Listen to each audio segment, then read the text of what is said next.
Brought to you by Purdue University, the only university on Fast Company's Brands That Matter list. 4 years running. Honored as a heritage brand, Purdue pushes innovation and partnership to make a consequential impact on the world. Learn more at purdue.edu/partner with us. Brought to you by Williams. We make clean energy happen.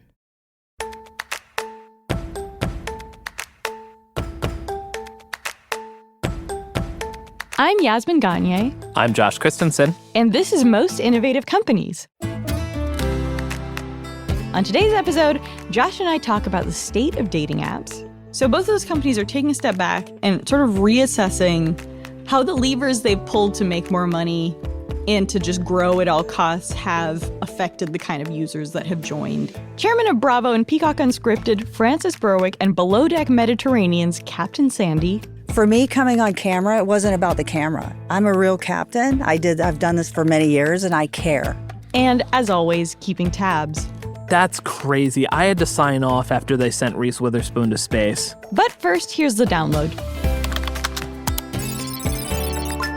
The news you need to know this week in the world of business and innovation. Digital banking platform Chime Financial is targeting an $11.2 billion valuation for their upcoming IPO. While a listing date has yet to be announced, Chime plans on listing on the NASDAQ and trading under the ticket CHYM. I always love the acronyms. I know. That companies pick. It's my favorite part about IPOs. Oh, there's so many favorite parts to choose from. I want to ring the bell at Stock Exchange so bad. That'd be so cool, and then just yell, "Eat the rich," and walk out, throw water balloons at people, and run away. That's my ideal. That'd be so funny, though. Just recent disclosures from the company show that Chime's 2024 revenue increased to $1.67 billion, up from $1.28 billion in 2023. Microsoft Bing, the company's answer to Google search with a horrible name, announced this week that its search app will now include the Bing Video Creator, which will run on OpenAI's Sora model. This will be the first time that Sora is available to use for free. Videos are also reportedly taking hours to generate, even if users select fast mode when doing so. But so long as users are logged into their Microsoft accounts, they are able to generate 10 video clips at no cost. Bing Video Creator sounds so bad. Bing Video Creator sounds so doomed. It sounds so cursed right now. Ask Jeeves Flow. We're about to get replaced by Bing Video Creator. We're absolutely. Right? Well, have you seen the VO3, the Flow Google videos? I still don't tell management about it. I think I'm of two minds with it. I still think we're at the point where we're judging things as good with AI video in particular. Good for AI, not good for actual video. Dude, a year from now, it's over. Yeah, it's the progression of it. Yeah. But I do wonder, there is usually a curve where it's really hard to get out of Uncanny Valley. It's doing better than anything else has before, but it's still very Uncanny Valley. We'll see. I'm just not sure if it's ever gonna completely get there. I think that's a very hopeful take from you, Josh. I think it's hopeful. I think incorporating AI video into production, done, it's happening. Extras, you're gone. This is just going to be a thing in the way that CGI was used in such an extreme way. And remember Lord of the Rings, they had a lot of CGI battle scenes and people were like, oh my God, mind blown. That sort of shit's going to continue to exist. But in terms of just full video created by AI, I'm a little optimistic. I think it's coming, but that's okay. Anyways, this is a whole nother segment we'll do in the future. Let's move on to our next news story with some pretty grim news, actually. Last week, Business Insider laid off about 20% of its workforce across all departments. This is the media company's third round of layoffs in as many years. In the staff memo announcing the cuts, Business Insider CEO Barbara Pang wrote about going, quote, all in on AI. Pang also wrote, quote, over 70% of Business Insider employees are already using enterprise ChatGPT regularly. Our goal is 100%. And we're building prompt libraries and sharing everyday use cases that help us work faster, smarter, and better. Representatives from the Insider Union called the juxtaposition, quote, tone deaf, saying our position as a union is that no AI tool or technology should or can take the place of human beings. Meta has made a deal with Constellation Energy Corporation, the nation's biggest nuclear operator, to buy power from its Clinton plant in Illinois starting in mid-2027. This is part of Meta's attempts to meet the rising energy demands driven by AI. Other tech giants are also turning to nuclear power. Amazon, Alphabet, and Microsoft are all contracting with nuclear plants, the latter of which recently signed a deal that will reopen the long-dormant 3 Mile Island plant in Pennsylvania.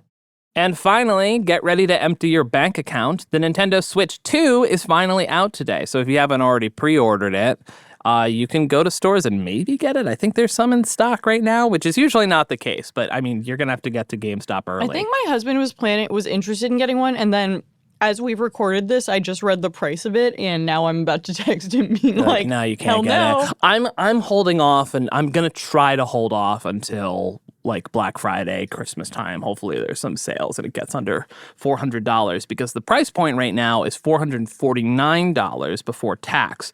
And that's not even including games, which are getting up into the $60 and couldn't even push over $70 right now. And all of this is separate and apart from inflationary costs that could be caused by tariffs, which are apparently not going to affect according to Nintendo, are not going to affect the console price anytime soon, but accessories like carrying cases could cost more. But nonetheless, I really just want to play Mario Kart World and Donkey Kong Bonanza. And that's the news you need to know today. So Josh, back in the day, what dating apps were you on? So I've been married for 8 years now, so I didn't do a ton of dating appery. You've been married for 8 years? I've been married for 8 years, yeah. I thought you got married during COVID. No, never mind, you're right. I've been with my wife for 8 years. It was December 2016 was our first date. And before that, I was on dating apps, but I never really liked them that much and never really had much success with them versus like IRL. And that was still like pretty early days, because I think it was 2012 that Tinder came out. Yeah. And no one wanted to date a broke actor / podcaster. And cocktail enthusiast. And cocktail enthusiast in NYC back in the day. That's a nightmare. Everyone who was dating on Tinder. You sound like a character from Girls. Honestly, you know, he had to be working in finance really to have success in New York City on those apps, I think. Or really hot. Well, so a bunch of my friends are on Raya, and it'll often be like, how did your friends get on Raya? Because Raya lets literally anyone in at this point. I'm sorry, that's true. And I think particularly for women, they're just like, we need numbers. But it's full of dudes who are like bi-coastal creative strategists. And you're like, I'm more bi-coastal curious, but I'm just like, who are these people? That is the most fake-sounding description ever. Dating apps are grim. See, this conversation is exactly why we're talking about this today. I married someone I hate. No, just yeah, exactly. to not be on Tinder. So the reason why we're talking about this is because Yaz did some reporting in the past few weeks on the state of dating apps. We talked a little bit about this a few weeks ago with Casey Newton about Grindr, and Grindr's doing particularly well. It's a dating app or a hookup app for gay men. But for the straights, it's not going so well out there. It's dire straits. It's dire straits. So Yas has an article out right now, and we're going to talk a little bit about Tinder, Bumble, and Hinge. Tinder's been having a tough time. The app, which accounts for more than half of parent company Match Group's revenue, grew that revenue only 1% last year. And with the price of eggs, that's not great. It's also been shedding users. It's lost more than 1.2 million paying subscribers since the start of 2024. But Tinder's not alone. Bumble has also been going through a ton of changes. In January, the company announced that founder Whitney Wolfe Herd would return as CEO, replacing Lidiane Jones, who had been in the role for only about a year. And we had been trying to talk to Lidiane Jones for that entire year. And I feel like every time I went to a conference, she was an announced speaker and then she wasn't there. Yeah, exactly. It was weird. The Bumble stocks are down more than 40% year over year and off 90% from its post-IPO high in 2021. Match and Bumble both declined to make executives available for interviews for Yaz's story and this podcast. Tinder and Bumble's management are now embarking on ambitious turnaround plans. And though their target audiences may be different, both can learn from Match Group's emerging darling, Hinge. Before we get into all of Match Group's different holdings, I want to just ask you first, why did you get interested in writing this piece? So I first got interested a couple weeks ago. Tinder's CEO, Faye Ayosotoluno, announced that she would be stepping down from the company after less than 2 years. And I was interested at first, because she made the announcement on her own LinkedIn. Like, the company didn't make a formal announcement. They kind of let her do it. Oh, that's so weird. Yeah, I was like, that's really interesting. It seems like they kind of let her do it on her own terms. She's leaving in July. That is ultimately not part of this story, but that's how I first saw the post and was like, what's going on? So then I decided to look at the business, right? And when I looked into it, I saw that Tinder's parent company, sort of the Match Group, Match.com stock price, had dropped by more than 80% from its high in 2021. Now, if you remember, 2021 was pandemic. Nobody had anything to do but be on dating apps. And to be clear, Match owns 45 dating apps. It owns virtually any app you can think of. So Tinder, Hinge, OkCupid, Plenty of Fish, all the weird other ones. Yeah, what's the weirdest one that they own, actually? I'm trying to think, what's the weirdly Do they own Christian Field? one? They don't own Christian Mingle? Christian Mingle, I think Match owns them. So the two that they don't own that are sort of in the pop culture, one of them is in this piece, is Bumble, which is its standalone company, had an IPO, and we'll be talking about them in a second, and Field, which is its own weird thing. I wrote a piece about Field a while ago. I remain interested in them largely since they held an event where Woody Allen was talking. And I think they launched a magazine called Fuck Magazine or something. That's hell yeah. But listen, I was like, they're not a public company. I need to set my personal interests aside and really look into what is going on at Match. So a few things became apparent as I started looking at things on the surface. The first is, this will not be news to anyone who's single. There is in general a fatigue with dating apps. Shit's not working. And when you look at Tinder, which accounts for more than half of Match Group's revenue, Tinder actually only grew its revenue by 1% last year, and it's been losing paying subscribers. So it lost 1.2 million paying subscribers since the start of 2024. The other app that I wanted to look at that I mentioned earlier was Bumble. So Bumble is a separate company. And I was already interested in Bumble after its founder, Whitney Wolfe Herd, basically took back the reins of the company from CEO Lidiane Jones, who had only been in the position for about a year. So I was like, what's going on here? How is she going to right the ship? And lately, in a recent interview with the New York Times in their latest Q1 earnings, Wolfe Herd outlined a really interesting and kind of ambitious turnaround plan for the app. And I wanted to figure out how that turnaround plan fits into the dating landscape as a whole. And Bumble's also not doing super well at the moment. The company's stock is down 90% from its post-IPO high in 2021. Basically, when I set out to write this article, I was like, what do Tinder and Bumble need to do to fix what's going on? And is there a model that works? Is there a dating app that is doing well, that is able to attract Gen Z users, and that people seem to have a really satisfying experience using? And that's where Hinge comes in. Yeah. That's what I was going to say. I think that's a good transition to start talking about Hinge, because they seem to be doing well, right? Yeah, so Tinder's responsible for a lot of the Match Group's revenue, but Hinge is almost like its crown jewel, or Spencer Rascoff, Match's relatively new CEO's favorite child. I was surprised. I didn't know that Hinge started the same year as Tinder. When both of those apps launched. Neither. I was I didn't realize Hinge was that old. It's sort of been sort of a slow, sustainable growth situation. And I also think, we'll get into this later, in 2012, everyone who was a young millennial was just oh my God, Tinder, swipe, swipe, swipe, swipe, swipe. And now we're a little older and also more conscious of Me Too stuff. And we're damn, I really need to think about this a little bit. I do think the culture kind of turned on Tinder fairly quickly. I mean, it was addictive real quick, but very quickly became then the butt of a lot of jokes of just how we're commoditizing people, how it's oh, swipe, swipe, swipe, and it's just becoming this sort of.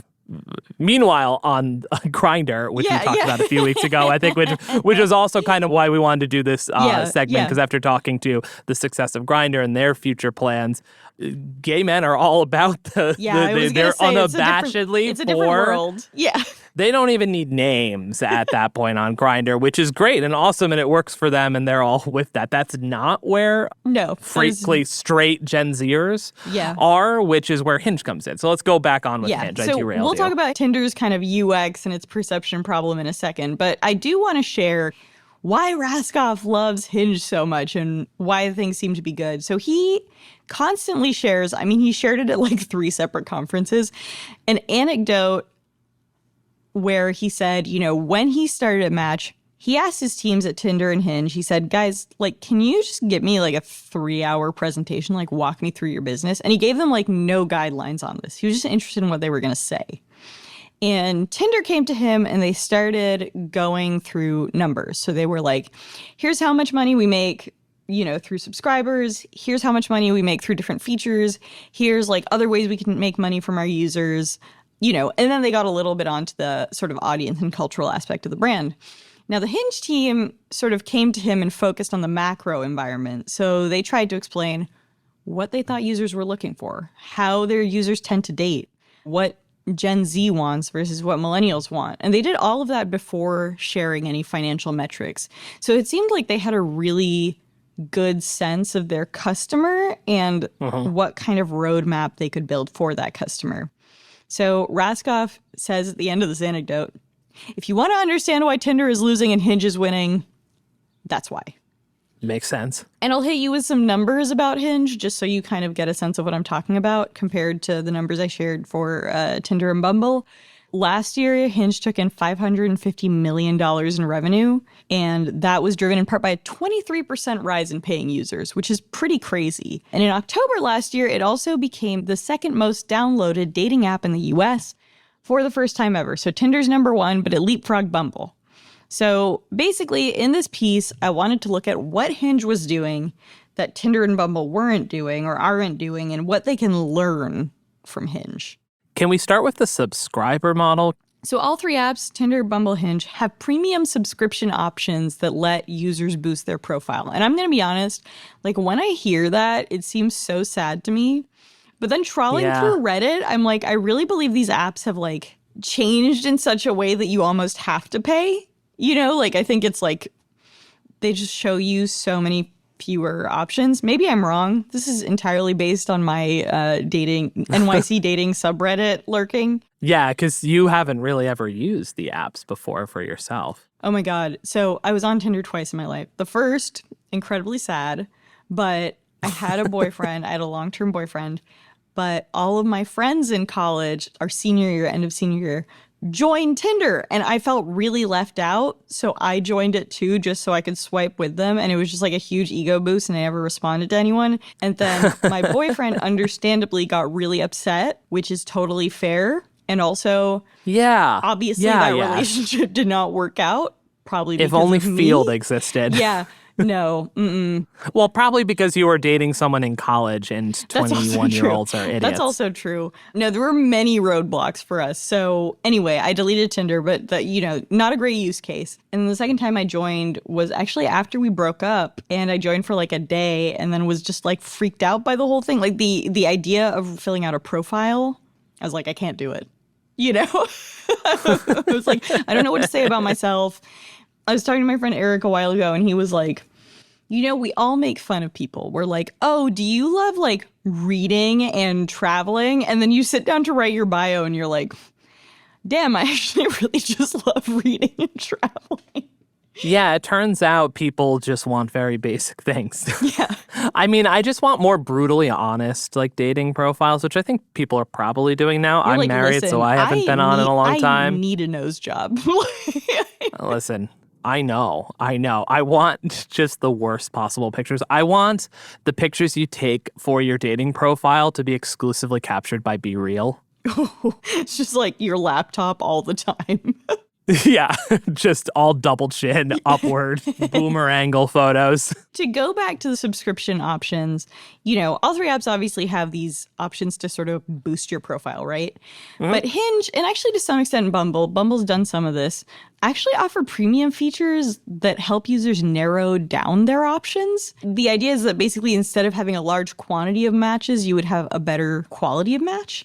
So premium subscribers are basically able to filter profiles for characteristics they like political affiliation, which I can imagine right now is very important, education level, family plans, whether someone smokes. And then the idea is to find someone you like faster and get off the app, rather than find as many options as possible or access as many. And I think it's a little bit counterintuitive, right? Because you'd be like, as an app, like, don't you want to just keep people on? But users get that after a while. Users are like, wait, that's not why I'm here. Honestly, until I started looking into Hinge, I was like, that shit is fake. There's no chance this app is doing this. I think it is. Yeah. So to do this, Hinge has deployed a super counterintuitive product strategy. So as I mentioned, they've got the subscription thing where it actually lets you narrow down options. But beyond that, most apps, like literally any app, will try and reduce friction. So you want to make it like TikTok. You want to make it super easy to start and super addictive. And Hinge actually did something that is totally in the opposite direction. It launched this feature called Your Turn Limits.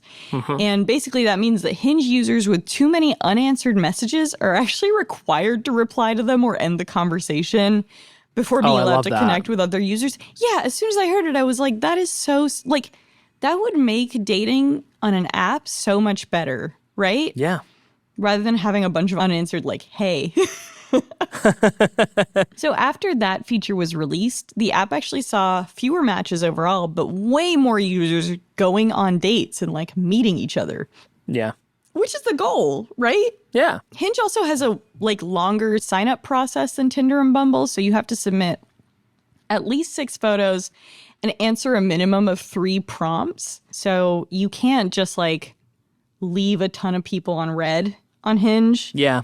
Bumble still has some measures. Like, I think all your matches expire after 24 hours. So it's sort of like shoot or don't. Yeah. But I would say Hinge is like just like a little bit more punitive. You know what I mean? Yeah. Is it fair to say that like the most important metric is not time on the app? It's not necessarily even signups or downloads. It's quality of matches? Because you talked a lot about that in your piece. Totally. So I think execs at Tinder and Bumble basically realized that in order for them to succeed, they need to get more high-quality users on the app in order to get more high-quality matches. And obviously, calling someone a high-quality person or user is really funny. But I think you get what I mean, right? You want someone who's engaged and earnest. You want like a bunch of tryhards, basically. Yeah, exactly. But, Match CEO Raskoff also said that Tinder is suffering from its reputation as being a hookup app, which just doesn't resonate with Gen Z users. And this was super fascinating to me because I gotta be honest, it's so foreign to me. It's like, maybe I'm an asshole, but some feedback that they got from Gen Z users was like that the core user experience of swiping on someone is problematic. He said, the high pressure kind of product offering of looking at a photo and judging it is cringy for a lot of Gen Z people. It makes them feel bad about themselves to look at a photo and say thumbs up, thumbs down. I'm like, damn, I'm such a millennial because I'm like, yeah, fuck, thumbs up, thumbs down, we're fine. Well, this is always the problem with surveys overall. As you talk to Gen Z users, I think it is like ostensibly cringe to some example. When you ask someone, do you think it's good or not to judge someone solely off of your cover? When you're asked to answer that, you're probably going to, I don't know necessarily if that lines up with the actual user, like what the user is doing in their privacy. You know what I mean? Yeah. But I do think Hinge, when it matches people, like I think your sort of attractiveness score matters to some extent, but it actually focuses far more on your answers, which is interesting. Yeah. Anyway, how Raskoff wants to change its product offering to attract Gen Z, and I think things at the top of the funnel for Bumble have been tough too when it comes to attracting younger users, is Raskoff is launching stuff like, and this is one that I'll be totally honest, I'm kind of skeptical of, but I also realized through that initial anecdote the way Gen Z dates is pretty foreign to me. They created this feature called Double Date where basically like you and a friend or two can like swipe to see like other groups of friends and then meet up in a more like quote unquote low pressure environment because apparently being on a date is too high pressure. And it's not that I don't get that. I find being in a group and trying to navigate those dynamics like more pressure than just talking to someone and being like yes or no. Yeah, I think I disagree with you. I don't know necessarily if the product itself will succeed or not. I think if you ask people what their biggest fear on with going on dates is that, oh, we just don't have anything to talk about and the conversation Then gets you just awkward. end it. I think Then you just end it.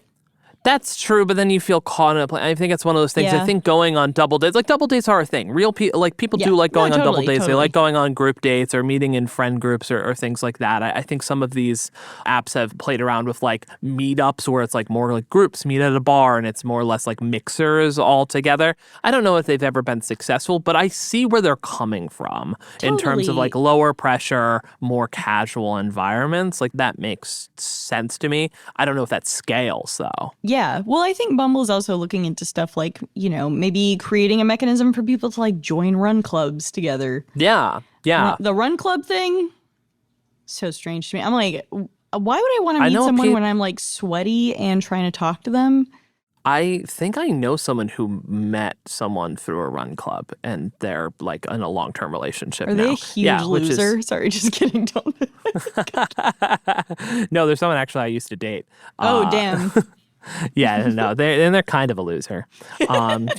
You know my dating history. You're like, I'm damn, kind we of a should have loser. gone on a run together. This sort of all brings up the app's monetization strategy, right? Because you're like, well, if you want, Right. how can Tinder make money? And Raskoff, Match's CEO, actually said that they're going to stop focusing on that for a while. Stop focusing on making money through premium subscriptions because they just want to figure out how to actually attract younger users and create a more sustainable pipeline. So he told this algorithm, I actually thought this was a shockingly good algorithm for their situation. He said, you got to think about Tinder as a bar for singles to meet. And that bar for 2 or 3 years has had declining attendance. And the solution, the bar owners, tenders, Match Group, the solution has been to increase the price of drinks at the bar and occasionally come up with slightly different drinks or maybe even sell food to an ever-decreasing number of people at the bar. And he basically said, before we try all these weird schemes, we just need to get more people into the bar. So it's Yeah. on an individual level, you want better quality matches over quantity, but you also need the right quantity, the right kind of person to end up on the app. And that's kind of what they're focusing on now. But to switch gears to Bumble, they're facing a slightly different problem, right? Yeah, so during Bumble's Q1 call, Whitney Wolf Herd actually noted that the company pulled in a ton of new users during the pandemic. So they basically focus on this growth at all cost mindset. And unfortunately, a lot of those new users ended up being kind of low quality, not great users for the app. So, she said on the call, to quote her, the solution for Bumble is simple, showing members people that they want to see and getting them quality matches, quality chats, and closer to love. So the company is doing the same thing as Tinder. It's kind of pausing efforts around monetization and growth marketing for a little while so that it can focus on improving its matching algorithm, drive user engagement, and kind of get people the experience they want and attract the right kind of user ultimately. All right, let's talk about the sexiest part of all of this, which is how does AI factor into all this? I'm going to be honest. I find this a little bleak, and it sort of goes hand in hand with me being what is Gen Z talking about sometimes? And I don't want to sound like an elder millennial. I think as I wrote this, I realized how foreign some of this is to me. So, for example, all 3 apps are using AI to sort of optimize user profiles. That makes sense to me. So they're basically saying I think this photo will play better. Or you know what? This photo that you submitted is really blurry. Or do you need, 3 photos of you with a fish, maybe showcase another interest? I think that makes a lot of sense. Yeah. But they're also introducing features Bumble will have a coaching hub powered by humans and AI eventually that will basically help improve users' profiles and dating skills. Tinder also had this thing just for the month of April where it was a voice-based feature that let users practice flirting with an AI date and learn how to kind of break the ice with humor. It's hysterical. And I'm I heard... guys, I'm not saying everybody needs to be the best at this, but at some point it's being human, Yeah. I heard, so I think Casey Newton actually did this on Hard Fork where they on air chatted with one of these break the ice bots, and it's not helpful at all. It's not a human interaction. Imagine meeting somebody who had practiced with one of these bots. You'd be like, oh, when I was a kid, I played piano. And they'd be like, so tell me more about that. That's so interesting. You'd be like, what the hell is wrong with you? It's one of those things where, although I can see the application, and I think this is something that has been done a little bit. I think we, with Jeff Beer on the Brand New World podcast, we were talking to an AI company exec who was working with Hinge about different, AI prompts, and what they we're talking about was basically building chatbots and resources for neurodivergent folks to help with their dating process. That's great. That I can see there's some application there for basic with people who struggle with social cues, having a more a learning platform incorporated into a dating profile. I don't know if AI is at the place where it can be nuanced enough with I don't know an if a dating individual app in is a this place circumstance. Yeah, exactly. Fundamentally, you know what I mean? I think Netflix is the place for that. Love on the Spectrum coming back for season 4. I love that show. It's a great show. The thing that AI can help with, which I understand, is if there's a prompt, what are you most scared of? And somebody replies snakes, an AI might be like, hey, do you want to just tell us why, or give an anecdote about why you hate snakes so much? That seems fair to me. I guess teaching people how to date is a little you probably shouldn't be on the dating app at that point. I mean. You should be doing. Yeah. That's more of that's a bigger conversation if you don't know how to date on a basic level. And I sympathize. I'm not saying that's lame. I just it's not something you should be going to Bumble to figure out how to do. That's something else where you need different resources. Mm-hmm. So how is AI changing the app's algorithms? I mean, we talked about quality matches. So I think the goal here has to be getting better matches, right? So Hinge's algorithm generates matches mostly through how users answer prompts. So once it detects a pattern in the profiles that a user is drawn to, it shows them more of that type of user. And that's pretty intuitive, right? Hinge sort of tweaked its algorithm in March, so now it gives users a more AI-powered recommendations. And by that, I mean, I think they just incorporated more technology into their algorithm. But that led to a 15% increase in matches and contact exchanges. Tinder was actually often a little more just location-based. And there was this big thing about an attractiveness score on Tinder when I was in college. I think that's changed now. They're doing some different things, but it's still it's not as sophisticated as Hinge. It's not as geared towards what you're writing in your profile. So Tinder's actually rolling out this kind of AI-powered matching algorithm, which generates more personalized connections based on user data and activity in select markets. It's kind of declined to say which ones, but that seems like a step towards a Hinge-like experience, if that makes sense. Mm-hmm. In an interview with The Times this month, Winnie Wolford said, she wants to use AI to make Bumble, quote, the world's smartest matchmaker over the next 2 years. We haven't totally seen what that means and what an update to the algorithm will be, but I think Hinge does provide a really good model for how an algorithm can kind of work and optimize for better matches. So to wrap all of this up, Hinge clearly doing something right and is the leader right now of dating apps. What can Tinder and Bumble do to catch up? I think ultimately, and this is kind of a vague answer, but I will get into it, they basically need to launch features that attract high quality, intentional users who will engage with the app in kind of this is not the right way to put it, but kind of in an honest and earnest way and find a great match. So what that means is, improving their matching algorithms, no longer incentivizing basically growth at all costs, no longer just trying to get any user in and make money from them immediately. They need to figure out a way for users to extract meaning and value from their app a little bit more. And basically, to a large extent, a lot of these companies need to almost go back to their original strategies. Tinder, when I was in college, and definitely when you were younger too, didn't have any real monetization strategy. There was no premium tier, there was no boost your profile. And I think the app at that point was focused on growing, but it wasn't as focused on just figuring out how to make more money.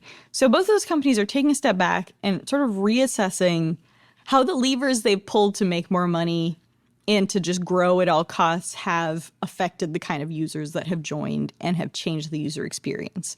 So ultimately, maybe it's taking an approach a little bit more like Hinge, and it's also banking on the idea that like once the experience on these apps improves, like word of mouth will help. Like I think Hinge has been helped enormously by the fact that like I talk to friends and they're like, oh, I met my boyfriend on Hinge. We are in a long-term relationship. And that's happened enough times that people are willing to join that app, right? I don't know anyone now, maybe in the past, who's like, I met, you know, my girlfriend on Tinder. And like, that's why this app is so great. So that's the place I need to get to. Yaz and I are going to take a quick break, followed by our interview with NBCUniversal's head of Unscripted at Bravo. And, oh God, I'm going to take this. I don't have this scripted. We're going to take a quick break, followed by our interview with Frances Berwick and Captain Sandy.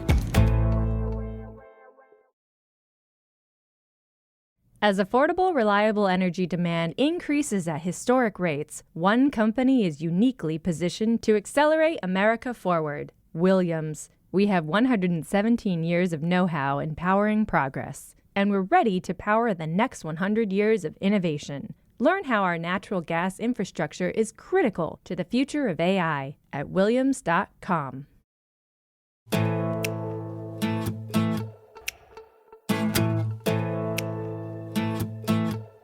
If you listen to this podcast for any amount of time, you know that both Josh and I watch way too much reality television. In fact, Love Island USA started again this week. Oh, God. I can't do the USA version of Love Island. I watch both, so that is 1 hour That each is every day. So much content for you. And when it came out, Louis sent me an email saying, it's our time. And that's it. Just that was the subject line. Oh, my God. Well, you know how excited I've been about Real Housewives of Rhode Island. This is where I'm at right now. So usually reality TV is not at all helpful to any of the journalism that we do. Until today. For this episode, we talked to Frances Berwick and Captain Sandy Yawn. Frances is the chairman of Bravo and Peacock Unscripted, and Captain Sandy is the star of Bravo's Below Deck Mediterranean.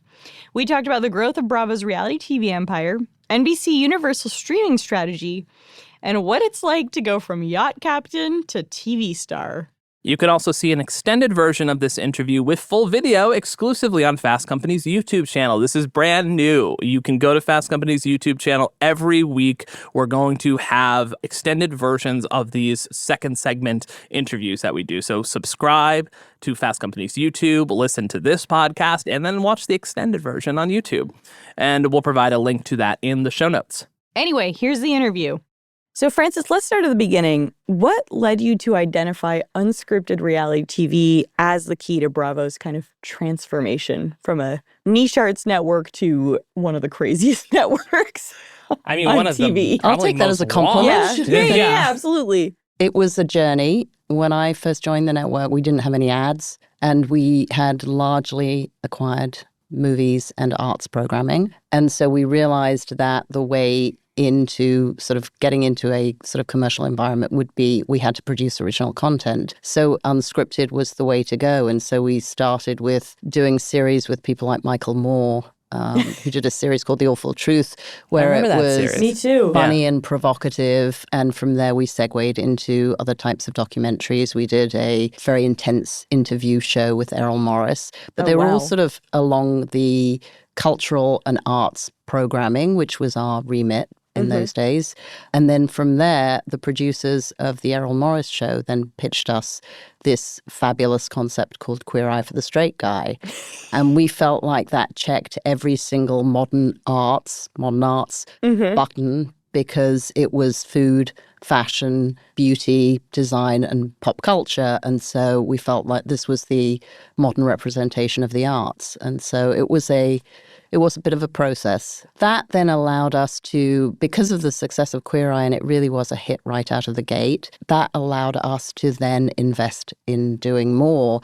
And then we rapidly started to grow. And our focus in those days was it still had to appeal to our very educated audience and be be sort of culturally grounded and in the zeitgeist and sort of very much pop culture. We wanted to be talked about in the days before social media. And that, that's how far back we're going.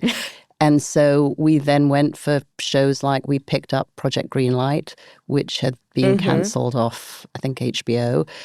We picked up Project Runway. Never forget.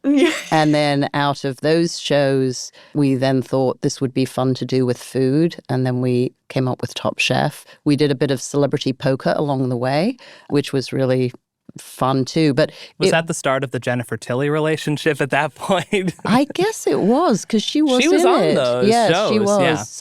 Yeah. So were many. In our first season of Celebrity Poker Showdown, we had people like Ben Affleck and David Schwimmer. And it was a real sort of thing. But again, it was very much sort of like grounded in the zeitgeist. What were people talking about? What were people doing? And then we sort of morphed from there into shows like Kathy Griffin, My Life on the D-List. So we dabbled a bit in celebrity, but more than anything, we found that we actually were better and did better usually if we found our own personalities, if we found interesting people with interesting stories, and then cut to one day this guy comes in and says, hey, there's some weird stuff going on in my gated community in Kota de Casa. Do you want to do this show called Behind the Gates? And we said, that sounds interesting, let's develop it. And then out of that then came The Real Housewives of Orange County. And so it's sort of snowballed, but I think a lot of people think Bravo was an overnight success. Yeah. But it has been a progression, and you learn. And, there's obviously shows along the way that we loved and didn't quite sort of make it. But more than not, one show led to another, and it all felt like a sort of pretty natural progression. And, it's been fun, and we're still hopefully creating joy. So, Captain Sandy, were you a Bravo fan before you were cast on Med? I was always at sea, and we have satellites, so the boat changes direction. And remember this, back in the day, it wasn't automatically tracking.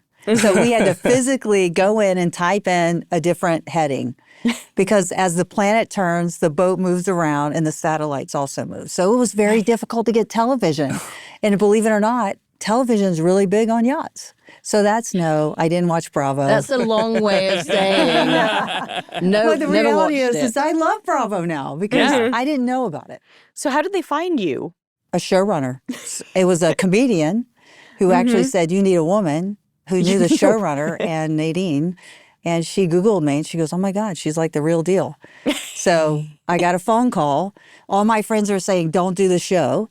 And I just thought, when a door of opportunity opens, walk through it, because you can always walk back out the door. So I tried it and I liked it and I love it. I gotta say, And we loved her. Yeah. The below deck crews, I think, have the hardest on-camera jobs in reality television, because you actually have to drive a boat.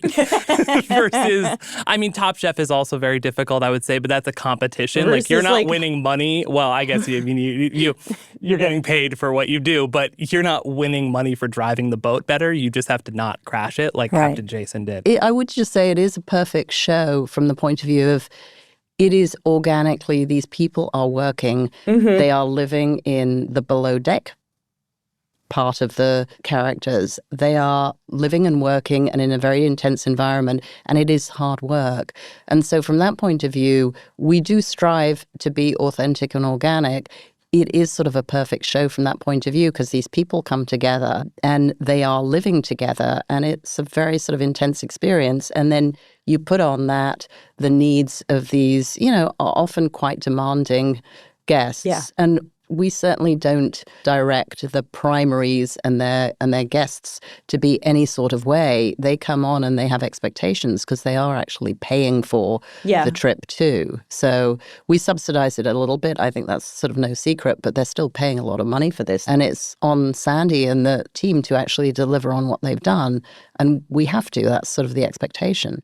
Yeah, that makes a lot of sense. So Frances, you talked a little bit about Queer Eye. I love that you traced a line from Errol Morris to Queer Eye.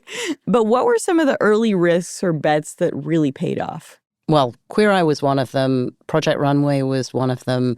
The first season, when we first launched that, it was a very, very tiny show, and we loved it so much that we took some really big bets with that, where We had aired about 3 episodes. It was not really hitting its audience, and we knew that there was a bigger audience for it because we had seen the explosion that we'd had when Queer Eye was at its sort of height. And so we took the holiday period, because it launched in December, and we just blasted the entire network. I think we had a marathon of the 3 episodes of Project Runway almost incessantly for about, the 10 days around Christmas and New Year. And then when it came back for the new episode early in January, it had doubled the next week. It just was sort of like the power of word of mouth and a lot of sort of sheer grit to pick it up. And then it was just sort of huge. And then season 2 was sort of double that, and it just kept growing. So we knew we had something that was really good and we believed in it. I will say the same with Queer Eye. We put the entire marketing budget for the year on that one show. Wow. And that was on the strength of, we really loved the pilot. It had tested very well, and we didn't have much in the way of resources. And so it was sort of like, you bet big, go big or go home, and it worked. Tell me about how you think about building franchises. So, for example, Real Housewives started in LA. When did you decide that the right move was to bring it to other cities? Well, it sort of happened a little by accident. And so I wouldn't say that was, a concerted, we didn't launch the Real Housewives of Orange County and think, okay, let's franchise this. We actually were developing a show called Manhattan Moms, and that's what we were pitched. And that's also part of the story of why we have different production companies working on these shows. And during production, we saw how successful Real Housewives of Orange County was. We had a whole internal debate about, was it going to tarnish Orange County if we named Manhattan Moms Real Housewives of New York, or would it be additive? And that was then sort of like a back and forth for a number of months. We then had to persuade some of the cast that it was okay to be called Real Housewives, because you'll recall they weren't all married. It was sort of like, this is just a metaphor. Now no one's married. And then...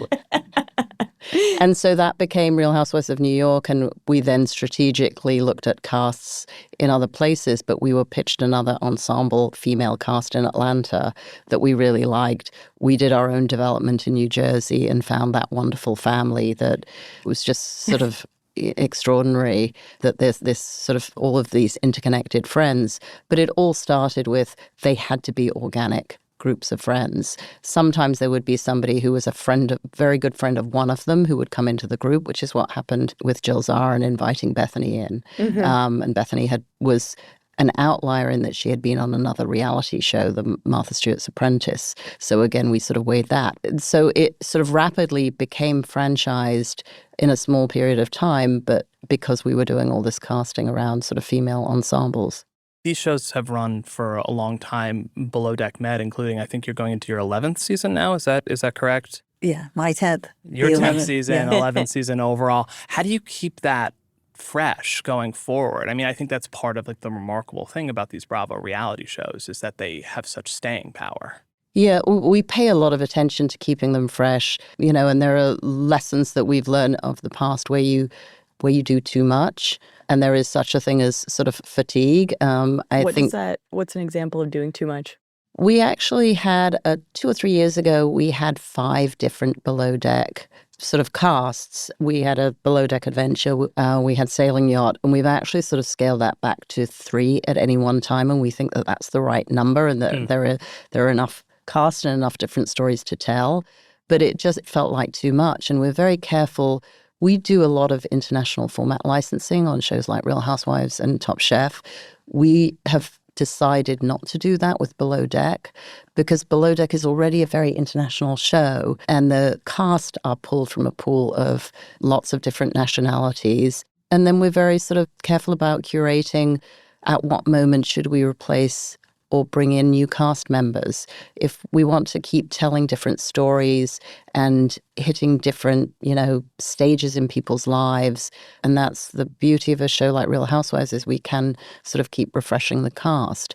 In some cases, we take a bit more of a step and we'll replace the whole cast, but that's obviously sort of riskier. Right. And then we're constantly looking at different ways to tell stories. You'll notice at some point we started doing much more sort of like flashbacks and flash forwards and different sort of treatments and handling the reunions a little differently. But it is a constant concern and something that we're very focused on. How do we keep the shows feeling fresh.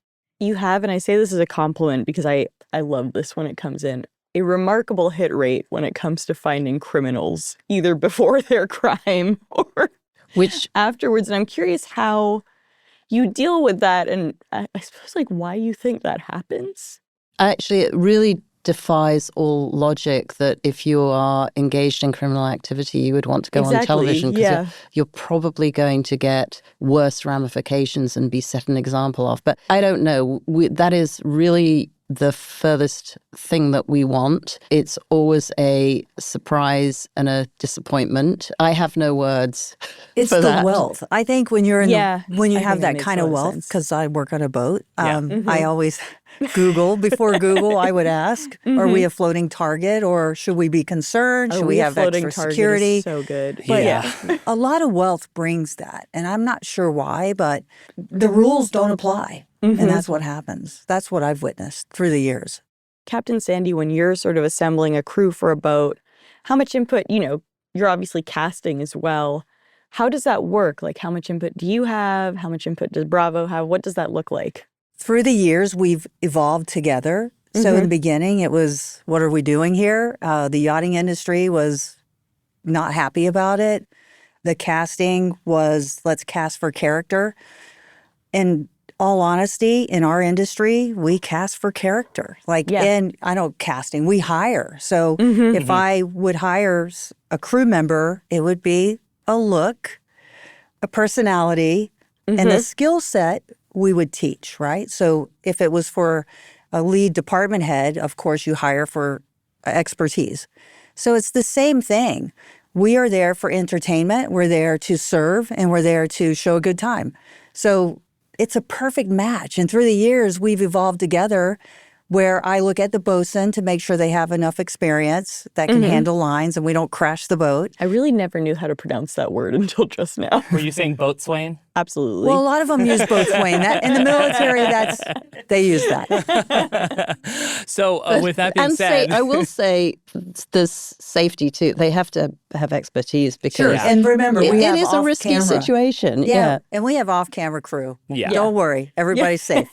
There's a manning document. So I the do flag like how safe. you introduce the engineers and the first mates at the beginning of the Yeah. season, and then you will hardly ever see them again because I assume they're The doing insurance a lot of company work, especially the mandates engineers. it. Yeah. We're protected. Yeah. And sometimes we do have to show them when things break down in the right. I Oh remember my gosh, we lost the toilets for 9 hours on a charter. yeah. That was Morocco and Gulf Juan. I'll never forget, in South France. And it's like, can you imagine 30-something people? I mean, if you've been on a Carnival cruise line, you probably have experienced this. So if you're casting or hiring for character, does that mean you'd hire Kyle again?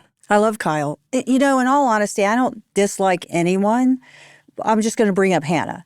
Many people thought I hated Hannah. I don't hate anyone. You I spent just 6 wanted seasons Hannah to with do her. her job, right? Yeah. I just wanted her to have passion for her work. For me, coming on camera, it wasn't about the camera. I'm a real captain. I've done this for many years, and I care. Hannah had a very different experience where she thought she worked for production, but when you stand on that boat, you work for me.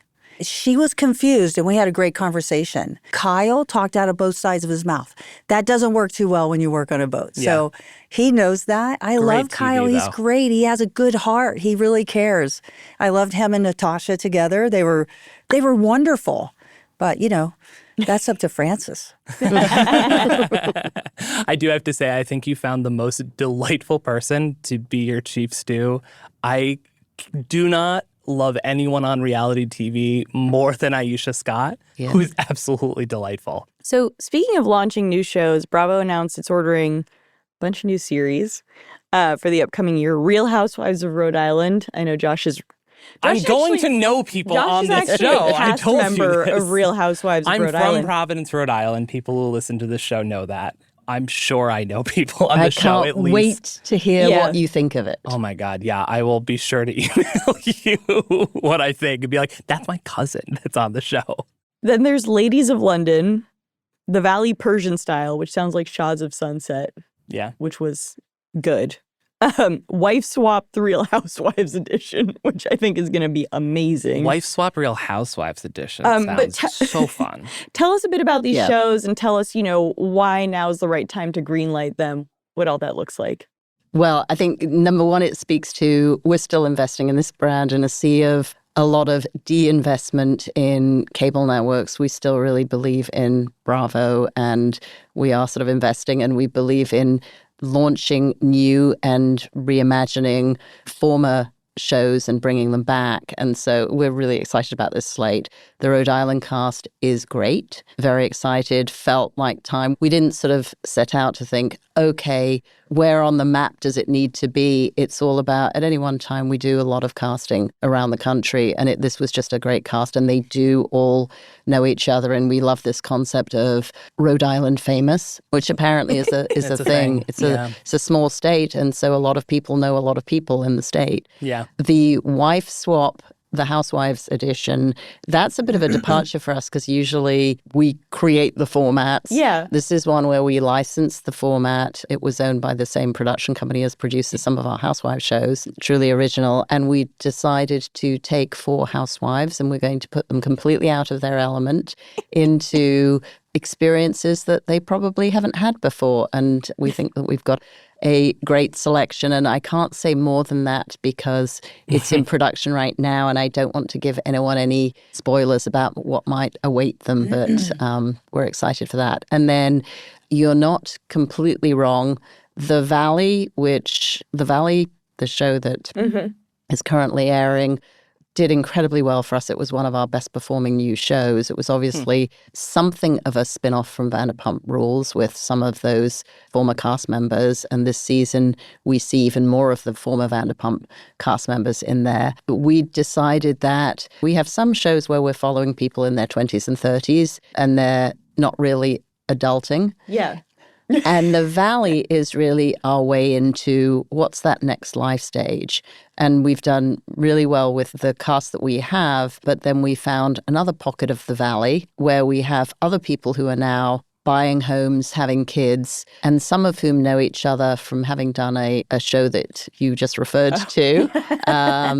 And so excited to bring them back and introduce some of their sort of circle of friends. How do you think about moving familiar faces around? You know what I mean? So you mentioned Vanderpump in the Valley. Sometimes a character's on one show and then their role on that show gets minimized but augmented somewhere else. What does that sort of casting process look like? As long as our cast members are still willing to tell their stories, and this requires a lot of them, they have to be authentic and vulnerable and really be prepared to share their whole lives with people. And our fans are really passionate, and if they don't feel that authenticity or if they feel that the cast members are holding things back, they'll be quite vocal about it and they'll also sort of turn away from them. So, Frances, something that I actually just listened to a book by Helen Lewis, a New Yorker writer, about the history of reality TV. And something that struck me in the book is obviously, and you see this in Bravo, social media conversation becomes part of the shows in kind of a weird way because there's a lot of rumors about things that aren't shown on camera. I mean, at reunions, Andy Cohen will This interview could be clipped and shown on Watch What Happens Live. How do you... Hopefully not. Yeah. Hopefully not. That means something went wrong for you two. How do you think about that, as the production's rolling? How do you sort of fit that in? What are those conversations like? Well, we've had to navigate around that, more lessons learned. We now know we can't tape an ongoing show when the current cycle is on the air. We have tried that, and it gets really sort of confusing because the cast members start reacting to things that they see is being said about them or happening on the show. And then it becomes very sort of meta. But it's not just the chatter on social. It ends up coming into the next season. Yeah. And, often that can be a very, number one, a tedious storyline, but very, very confusing too. So we try and sort of make sure that we've wrapped airing the show before we start production on the next season. So that happened to me with Hannah. I watched an episode before I got on the show. And I saw her style of service, and I was like, oh, no, that can't happen. Because I come from an industry where each boat competes for the client.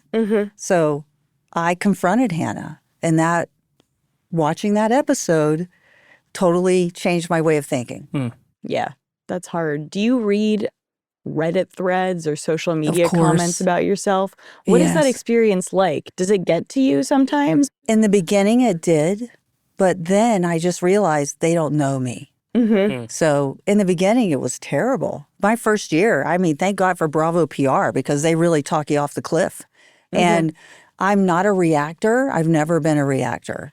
I pause. I wait 24 hours before I answer anything that disturbs me emotionally. And now I just read it and laugh. I actually use it for material when I speak. Oh, I I like show that. the That's mean cool. tweets. It's really That's fun. cool. What is and you can say no to answering this question, but what is the social media post that got to you the most? That I hated Hannah. Like that I just Yeah. didn't want her to succeed, and that's not true. I want everyone to succeed. I mean, I'm there for them.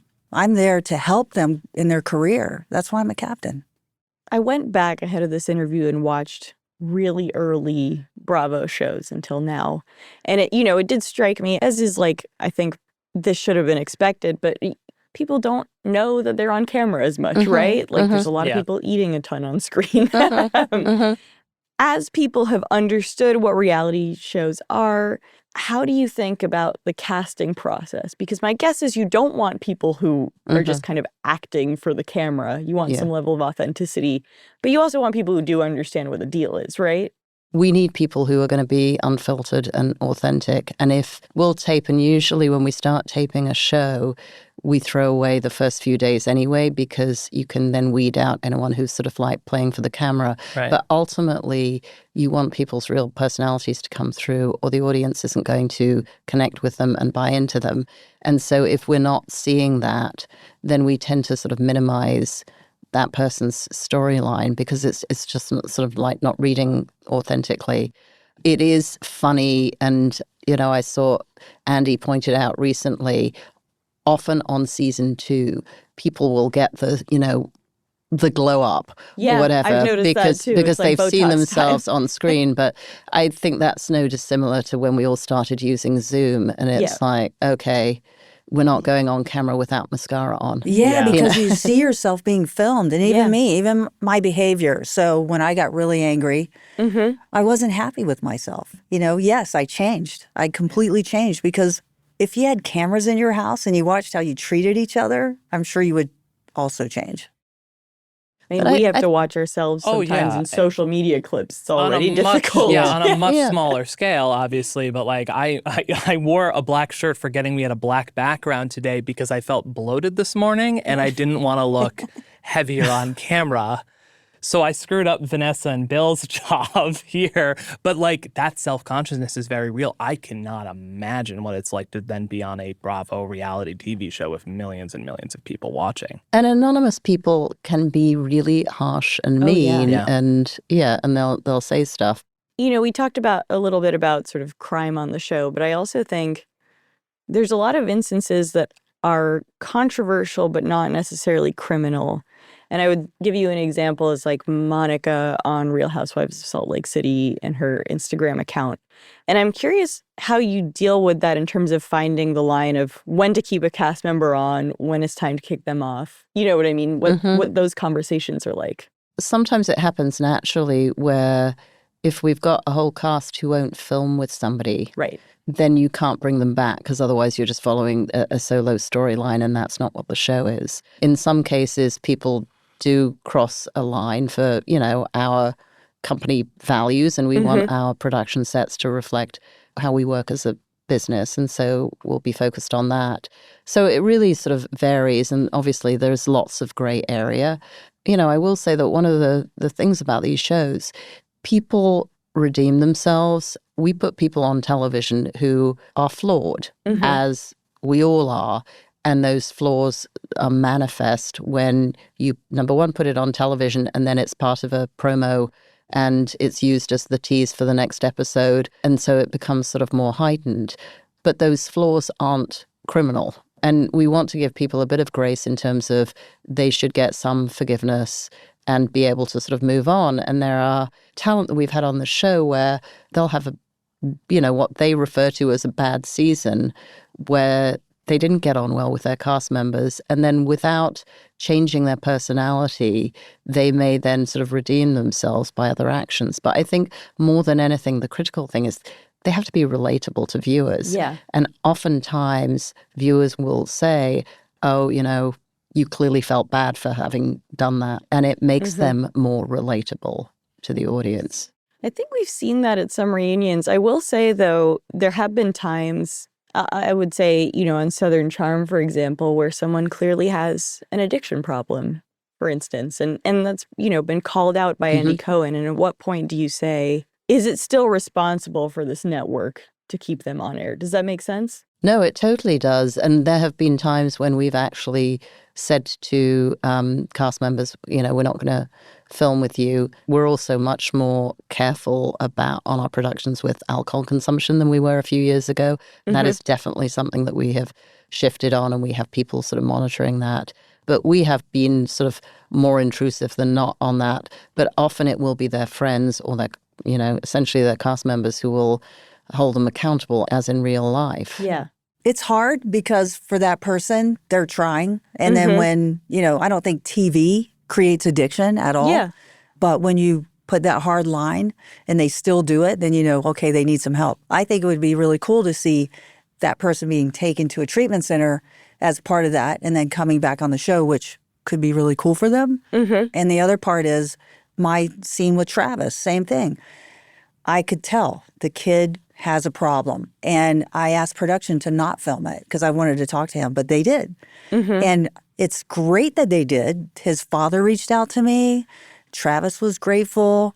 So many people reached out and thought it was a wonderful thing. And, he's doing really well today. Sometimes just a conversation actually changes someone. But it's wonderful that, and yes, Bravo doesn't pour alcohol down people's throat. Like that never was the case on our show. They have a choice to drink or not. Yeah. And they don't pay for their alcohol. They only pay for their food. So the drinks are on them. And it's so interesting because I remember one season they left a big bill and the cast members had to pay it. Yeah. Bravo's like, I'm not paying for the bill, or the production company. And so, yeah, that's misleading when you hear things like that because that is not the case. Do you see more people sort of looking at your shows as appointment viewing through linear TV, or do you see people binging at this point?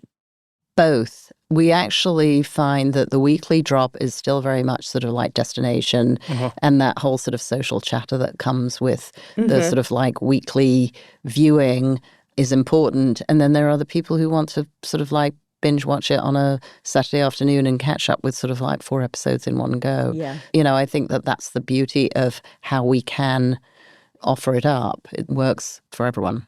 Do you all have a favorite reality show that is not Bravo? Leah likes the Kardashians. Like, I'm going with Leah because I honestly don't have time to watch TV. Yeah, you're on a boat. No, I'm outside. Like, I love being outside on a boat at the beach. I enjoy some of those sort of the big reality shows, the Survivors and the 90 Dancing Day with Oh, Stars. yeah, Naked and Yes. Afraid. I have watched that a Naked- few times. Oh, yeah. I don't That understand is a how they great just one. can do that. Oh, that's wild. I'm Well, mostly it- concerned about ants. Yes. Yeah. Well, I think that's a great place to end it, Josh. Thank you both. Thank you both so Thank much you for very coming on the much. show. This was great. Thank you.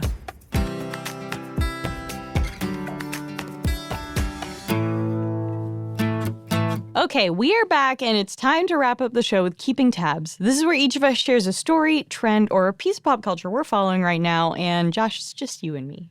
So what are you keeping tabs on? I am, true to form, keeping tabs on the NBA. The NBA Finals is set. Do you know what's happening in the NBA, or have you completely fallen off? Yes. You know what? I have loved all the Knicks pride in the city. Well, it's dead now. Yeah, I know, but I know it's gone, and that's all I know. Yeah, so the Knicks lost. The Knicks lost in 6 games to the Indiana Pacers, which means the finals are going to be the Indiana Pacers versus the Oklahoma City Thunder, which I think might be the smallest cumulative market size of any NBA finals, at least for a while. Places. No, it's very small market teams, exciting teams, like fun teams to watch. Indiana's very fun to watch. Oklahoma City has been great all year long. They have the reigning MVP on their team for Oklahoma City, but he's a Canadian player who does not have the profile of a bigger market star, even like a Jalen Brunson from the New York Knicks. Shai Gilgeous-Alexander's from Canada, not an American player. And then it's Tyrese Halliburton on the other side who doesn't have the same profile. So like they have lower profile players, they're lower profile markets, and the NBA is already facing like a sort of a ratings, I won't say crisis, but their ratings are flat or heading slightly in the wrong direction, which sucks because I think at the same time, the product in the NBA is better than it's ever been. There's more parity, there's more good teams, there's interesting storylines, but this might be a tough time for Adam Silver and the NBA because I don't think the ratings are going to be good for this finals, which is a shame because it's going to be really good basketball. The Knicks should have won. Am I right? Well, I'm a Celtics fan, so I also do not like the Knicks, so I'm happy that they lost as a basketball fan, but it's also like NBA Finals is better when like LA, New York, Chicago, or Boston's in it. Just how it is. Miami to the same extent there. Now that like our best teams are Oklahoma City and Indiana right now, it's a bit tough. Yeah. But I'll be watching. I'll watch the finals. It'll be fun. I'll be one of the 4 people that do. And also, I will say, last game ever of NBA on TNT. Oh, yeah. Yeah, so that's sad. I think Inside the NBA is going to stay on. It's going to be syndicated by ESPN, so it will remain. But still, end of an era. No more NBA on TNT. I only care about Inside. I don't really care about the NBA otherwise. Yeah, you'll be fine overall. And then there's a few people that were like, I was watching it on True TV. It's like, okay, don't lose my number. All right, what about you? What are you keeping tabs on? So I don't know if you remember last year when I interviewed Candace Bushnell, I let my intrusive thoughts win. And I started the interview with, hey, it's Che, a reference to one of the worst characters on TV of all time, a comedian named Che Diaz, who dated Miranda in And Just Like That. Miranda? Yeah, Miranda left Steve and then dated Che, who had a sitcom named Che Pasa that failed. That was like a big part of their storyline. That's fantastic. You know, and I had to, after a while, I was like, I need to cut the show loose. It's trash, and I obviously loved it. But now I'm back on board because of another one of Miranda's paramours. And do you know who it is? No, I do not know anything about this. So she hooked up with a nun who until then was a virgin, who was on vacation in New York. What? Played by Rosie O'Donnell. What is happening? You're welcome. I did see Rosie O'Donnell was trending the other day, and I did not look any deeper. What? From the storyline, from the writing of that to the casting? It is incredible work. You know Honestly, no notes. They get the social media infrastructure we live in. How do you break through on X and Blue Sky? Rosie O'Donnell as a virgin nun. Well, also, did you see, speaking of awful TV shows, that Marion Cotillard has joined the morning show cast? No. Yes. The morning show? They're still making seasons of the morning show? Yes, and it keeps bigger and bigger stars, baby. That's crazy. I had to sign off after they sent Reese Witherspoon to space. They can't send Marion to space. Where are they going to send her? Deep sea, also, the Titanic submarine. To be fair, we thought that was one of the broadest, most ridiculous storylines, was sending Reese Witherspoon to outer space. And then they sent Katy Perry and Gail. It's so true. And what is also hilarious about the morning show, and I don't really watch it, but I've seen clips and watched episodes here and there, is that all the actors are so famous that they're like never on set at the same time. So it's always filmed in such a way where it's just like one of them talking to the other on a different screen. Oh, yeah. It's a wild experience. I actually enjoyed the first season of that show. I thought it was like... Yeah, Steve Carell was good. Yeah, it was entertaining. I don't think it was good necessarily. It was definitely very like... Yeah, it was entertaining. Prestige soap opera. It was prestige soap opera. And then it just got like... Insane. It just continued to get... Like they lost like the plot, literally. Like the plot didn't make any sense anymore. So now people who are joining, Marion Cotillard, Jeremy Irons, Aaron- that actually makes so much I sense fucking for love that Jeremy show. Irons, man. He was so hot when he was younger. He's such a weirdo. I love He's going to him. be awesome on that show. Just more scenes with him and Billy Crudup. Aaron Pierre, William Jackson Harper, and Boyd Holbrook. That is a lot of additions to this cast, and they are so random. Yeah, that is very strange. Are they just like rotating through people? Like what is happening? Listen, I So love when a show bizarre. goes off the rails. Oh, it's great. And It's and just amazing. like and just like that in the and morning just show. like that. And just like that, it's the end of our episode.